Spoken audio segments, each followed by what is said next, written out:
Subscribe now and press the bell icon. Never miss an update. आपला पैसा, आपली खरेदी आणि आपल्याला जो नफा भेटल तो फक्त आणि फक्त हिंदू माणसालाच झाला पाहिजे. त्यांनी अतिशय चुकीचं विधान केलेलं आहे. आम्ही त्यांना कारणे दाखवा नोटीस पाठवणार आहोत. नमस्कार मित्रांनो, मी अरुण आंधळे पाटील. आपण पाहतात नवमहाराष्ट्र. नवमहाराष्ट्रमध्ये आज आपण अहिल्यानगर येथील हिंदू आणि मुस्लिम या दोन समाजामध्ये जी तेढ निर्माण झालेली आहे त्याची काही कारणे मीमांसा करणार आहोत मित्रांनो. अहिल्यानगर त्याचं पूर्वीचं नाव अहमदनगर होतं. आता या अगोदर हिंदुत्ववादी विचारांचे नेते अनिल भैया राठोड हे जवळजवळ 5 पंचवार्षिक म्हणजे 25 वर्ष या अहमदनगरचे पूर्वीच्या आमदार होते. त्यांचं 25 वर्ष त्यांनी जे राज्य केलं अहमदनगरवरती, त्याचं काय कारण होतं मित्रांनो, तर त्याचं कारण देखील होतं हिंदुत्व. त्यांनी बाळासाहेब ठाकरेंचे विचार अहमदनगर असेल किंवा अहमदनगर जिल्हा असेल या ठिकाणी रुजवले. आम्हाला आठवते, आम्ही ज्यावेळी आमच्या गावामध्ये 1990 साली 90 ते 91 असेल शिवसेनेची त्यावेळेस शाखा काढली, त्यावेळेस अनिल भैया राठोड यांच्याच हस्ते त्या ठिकाणी उद्घाटन झालं होतं. आणि मला वाटतं बाबूशेठ टायरवाले जिल्हा प्रमुख होते. म्हणजे त्यांनी देखील हिंदुत्वाचा पुरस्कार केला. म्हणजे पहिलं तर मराठी माणसांच्या न्यायासाठी, नंतर भारतीय जनता पक्षाशी दोस्ती झाल्यानंतर, युती झाल्यानंतर त्यांचं हिंदुत्वाचा नारा बाळासाहेब ठाकरेंनी दिला. ज्यावेळी रमेश प्रभू विलेपार्लेमधून उभे होते त्यावेळी शिवसेना भाजपची युती झाली आणि त्यांनी गर्व से कहो हम हिंदू असा नारा बाळासाहेब ठाकरेंनी त्यावेळी दिला होता. परंतु मित्रांनो, आता या अहिल्यानगर जे झालेले, आजही अहिल्यानगर शहरातले जे कट्टर किंवा जेहादी विचारांचे जे आहेत, जे गंगा जमना तहजीब विचाराचे आहेत, जे त्यांना आय लव्ह अहिल्यानगर ज्या पाट्याला काही ठिकाणी लागल्यात किंवा शोभेचे काही चौक बनवलेत, त्याच्या विरोधात आय लव्ह मोहम्मद अशा प्रकारचे बॅनर या अहिल्यानगरमध्ये लागले. आणि याचाच अर्थ की सारं काही आलबेल आहे असं नाही. हे जे जिहादी विचारांचे लोक आहेत काही, त्यांना अजूनही आपण भारतात आहोत, भारत पाकिस्तान वेगळं झाले, पाकिस्तान हा आपला देश नाहीये असं याचं त्यांना भान नाही. म्हणून तर पाकिस्तान जिंदाबादचे नारे लागतात, पाकिस्तान जिंकलं की फटाकडे उडवले जातात. म्हणजे अशा प्रकारची एक मानसिकता या देशात राहून पाकिस्तानचे गुण गाण्याची काही लोकांची आहे. आता अर्थात आम्ही नेहमी सांगतो, आमचे बरेचसे मित्र मुस्लिम समाजात आहेत, परंतु ते असे जिहादी विचारांचे नाही. ते भारत मातेला आपली माताच मानतात, भारताला आपला देश मानतात. आणि अहिल्यानगर ज्या ठिकाणी आपण राहतो, खातो, व्यवसाय करतो, सारं काही करतो, परंतु देशाशी प्रेम नसलेले त्यांना आपण गद्दारच म्हणूया. तर आता हा जो विषय आहे संग्राम जगताप यांचा, संग्राम जगताप यांचे वडील अरुण काका जगताप असतील, भानदास खोतकर त्यांचे म्हणजे साडू याचे त्यांचा मुलगा संदीप आणि संग्राम हे साडू आहे. म्हणजे अरुण काका जगताप, भानुदास खोतकर आणि शिवाजी कर्डिले हे जे त्रिकोट आहे, या त्रिकोटाचंच राज्य या नगर शहरावरती आपण पाहत आलेलो आहोत.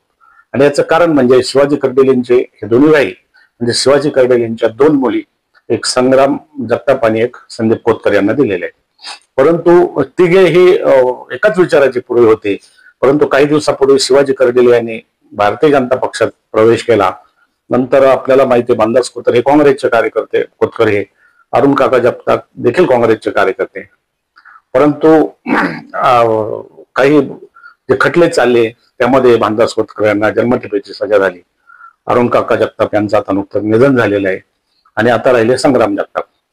तर आता शिवाजी कर्डिले काही आजारपणामुळे बरेच दिवस गायब झाले होते. थोडक्यात तसे आपण पोस्ट देखील काही ठिकाणी वाचल्या होत्या, परंतु ते आता बरे होऊन आता पुन्हा एकदा त्यांनी आपल्या कामाचा आता झपाटा जो आहे सुरू केलेला आहे. परंतु या काळामध्ये ज्यावेळी 2-3 दिवसापूर्वी सोलापूरला एक मीटिंग, थोडक्यात मेळावा झाला, त्या ठिकाणी संग्राम जगताप आणि संगमनेरचे आमदार शिवसेनेचे अमोल खताळे या ठिकाणी गेले होते. त्या ठिकाणी संग्राम जगताप यांनी असं भाषण केलं की हिंदूंच्याकडूनच दिवाळीच्या सणाची खरेदी करावी, कारण मग तो पैसा हिंदूंच्या खिशात जाईल आणि हिंदूंचा व्यापार होईल.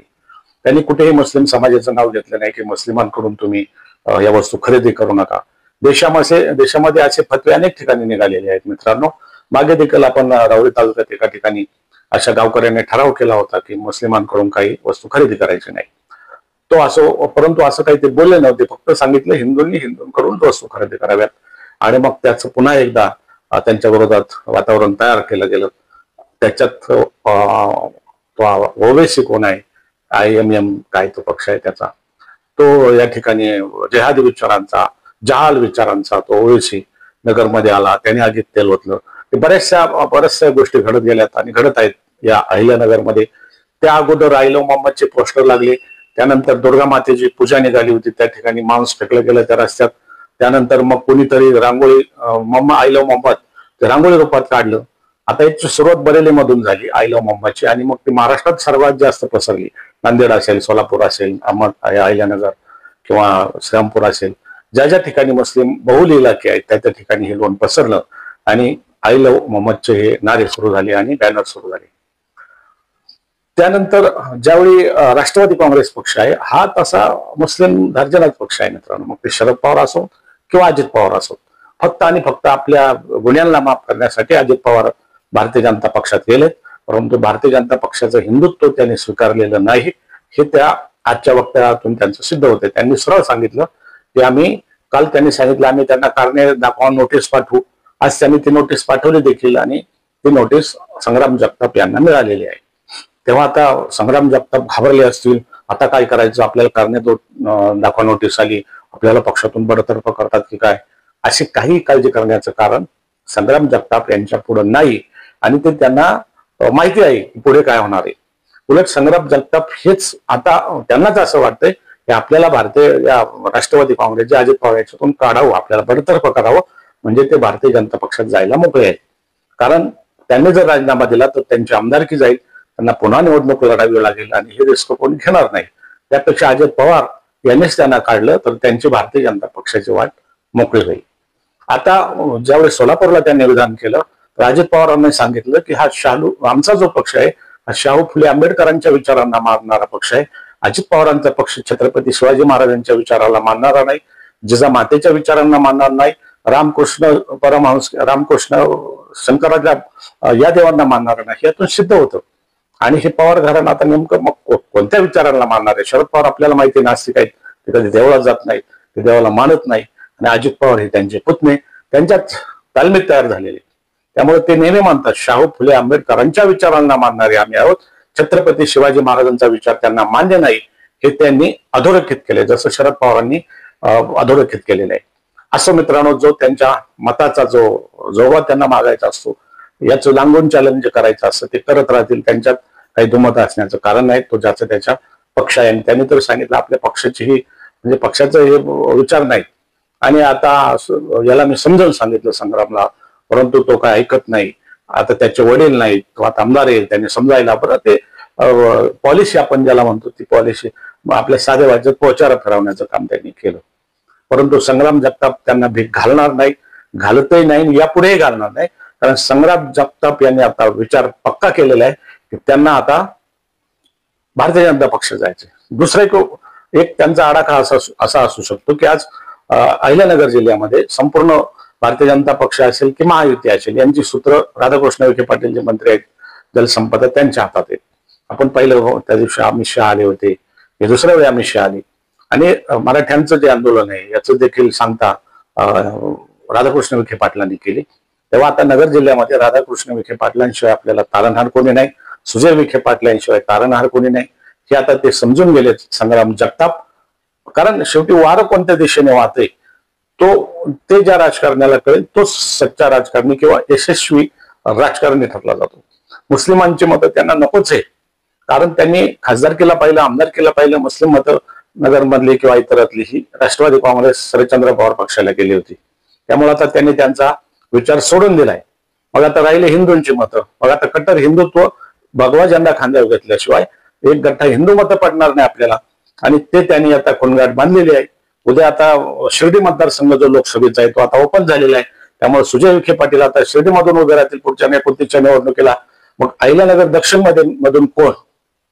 तर आता संग्राम जगताप यांच्याशिवाय पर्याय नाही. कारण राम शिंदे सारखे ते मागच्या दाराने आलेले नाही, ते निवडून आलेले आहेत आणि दुसरे तिसरे वेळ निवडून आलेले आहेत. खरं तर त्यांना मंत्रिपद भेटायला पाहिजे होतं, परंतु तो त्यांचा अंतर्गत प्रश्न आहे मित्रांनो. एक तरुण तडफदार युवा नेतृत्व आहे नगर जिल्ह्यात, आणि आता महाराष्ट्रात देखील त्यांना नितेश राणेप्रमाणे मागणी आहे. हिंदुत्ववादी विचाराचे जेवढे लोक आहेत त्यांची मागणी आता संग्राम जगताप, नितेश राणे आणि हे गोपीनाथ पडळकर यांची असते. तेव्हा आता यांचं जे राजकारण आहे अजित पवारांच्या मागणीला संग्राम जगताप भी घालणार नाहीत. त्यांनी कारवाई जर केली तेच त्यांना हवं आहे आणि ते भारतीय जनता पक्षाचे दार त्यांना मोकळे आहेत. त्यामुळं अशा प्रकारे अहिल्यानगर जिल्ह्यात हे जे हिंदू मुस्लिम तणावाचं वातावरण आहे मित्रांनो, टाळी एका हाताने वाजत नाही. दोन्हीही समाज तितकेच त्याला जबाबदार असतात आणि सुरुवात कोणी केली, सुरुवात दरवेळेला कोण करते हे देखील तपासणं गरजेचं आहे. हिंदूंनी नेहमीच मार खावा, हिंदूंनी नेहमीच शेपूट घालावं, हिंदूंनी नेहमीच त्यांची दाड्या पुरवाव्यात असं काही कुठे असं संविधानमध्ये लिहिलेलं नाही मित्रांनो. संविधानामध्ये जर लिहिलेलं असतं असं की हिंदूंनी काही झालं तरी ब्र शब्द काढायचा नाही, गांधीजींसारखा एका गालावर मारली तर दुसरा गाल पुढे करायचा आणि गांधीजींच्या 3 माकडा प्रमाणे डोळ्यावर बोट, कानावर बोट आणि ऐकायचं नाही किंवा असं ते जे ऐकायचं नाही डोळ्यावर बोट असं कुठे सांगितलेलं नाही संविधानात. त्यामुळं यापुढे तरी संग्राम जगताप हे हिंदुत्व सोडतील किंवा मुस्लिमांपुढचं लांबून चालन करतील असं अजित पवारांनी समजू नये. अजित पवारांचं जे राजकारण आहे शाहू फुले आंबेडकरांचं ते त्यांना लख लागू, परंतु आता सध्या छत्रपती शिवरायांची हवा या महाराष्ट्रात आहे हे अजित पवारांनी समजायला हवं होतं. परंतु अजित पवार कधीही भारतीय जनता पक्षाच्या विचाराचे नव्हते, आजही नाहीत, यापुढेही होणार नाहीत, कारण त्यांचं एक वेगळं राजकारण शरद पवारांच्या तालमीत तयार झालेले ते आहेत. त्यामुळे ते अशा प्रकारचा धोका कधी घेणार नाहीत. आणि ठीक आहे, आता यापुढे आपण पाहूया कसं आहे हिंदूंनी दिवाळीचे फटाके कुठे घ्यावेत, कुठे बाजार करावा हा त्याचा प्रश्न आहे आणि सांगण्याची काही कोणाला काही गरज नाही. ते काय सगळेच काय म्हणजे अनपढ नाहीत लोक की काय चाललंय राजकारण, कशा प्रकारचं हिंदूंना दाबलं जातं या देशामध्ये किंवा महाराष्ट्रामध्ये किंवा अहिल्यानगरमध्ये हे दिसतंय. आपण दररोज पेपर पहा मित्रांनो, पेपर उघडला की एवढे गाय जातीचे जनावर, एवढे गाय जातीची वासरं दररोज कत्तलीला जाणारे आपण वाचतोय. जे जे आपण गायीचा गौमातेचा पुरस्कार करू ते हे लोक पिसाळ्यासारखे गाय यांची कत्तल करतात आणि हे यातून सिद्ध होते. परंतु कायद्याने त्यांना कोणती जास्त सजा नाही, पोलिसांना पैसे दिले की ते सोडून देतात, साधी आपला काहीतरी केस करून ते त्याचा पंचनामा करून सोडून देतात. हे असंच राहील मित्रांनो. आता आपण पाहूया की अजित पवारांनी नोटीस दिले, आता ते बडतर्फ करतात की पुन्हा एकदा समजूत घालतात संग्राम जगताप यांची. आता एवढंच पान आपल्या हातात आहे मित्रांनो. तुर्त इतकेच महाराष्ट्रासाठी अरुण आंधळे पाटील. आपल्याला एक विनंती आहे मित्रांनो, हा चॅनल सबस्क्राईब करा, लाईक करा, बेल आयकॉन प्रेस करा. बेल आयकॉन प्रेस केल्यानंतर आमचा जेव्हा एखादा व्हिडिओ लोड होईल त्यावेळी जे सबस्क्राईब आहेत त्यांना तो सर्वात आधी जातो. आणि दुसरी गोष्ट आपल्या मित्रांना देखील शेअर करा. कमीत कमी हिंदुत्ववादी किंवा मराठी माणसं हिंदुत्ववादी विचाराच्या मित्रांना माझी विनंती आहे. कारण की आम्ही पाहतो मित्रांनो, आम्ही ज्यावेळी रोखठोक बोलतो, सडेतोड बोलतो, तर प्रत्येक जण कुठल्या ना कुठल्या पक्षाच्या तालमीत कुठल्या ना पक्षाचे झेंडे उचलतोय, चपला उचलतोय. त्यांना आम्ही ज्यावेळी रोखठोक बोलतो त्यांना तो वाटतं आमच्या नेत्याविरुद्ध, आमच्या पक्षाविरुद्ध बोलतात. त्यामुळं असो, ज्याचा त्याचा प्रश्न आम्ही नेहमी सांगतो, आमचा एक स्वभाव आहे तो ठरलेला आहे. आता या वयात तो जाणं शक्य नाही. आम्ही जे बोलणार ते रोखठोक बोलणार. मग तो भारतीय जनता पक्ष असो, शिवसेना असो, राष्ट्रवादी काँग्रेस कोणीही असो, जे आम्हाला दिसतंय ते आम्ही बोलणार. आम्ही कुठल्याही पक्षाखाली निंदे नाहीत, कोणाच्या आम्ही चाकरी करत नाहीत किंवा कुठल्याही पक्षाचा झेंडा उचलत नाही. आमचा एकच एजेंडा आहे, जय महाराष्ट्र, जय शिवाजी.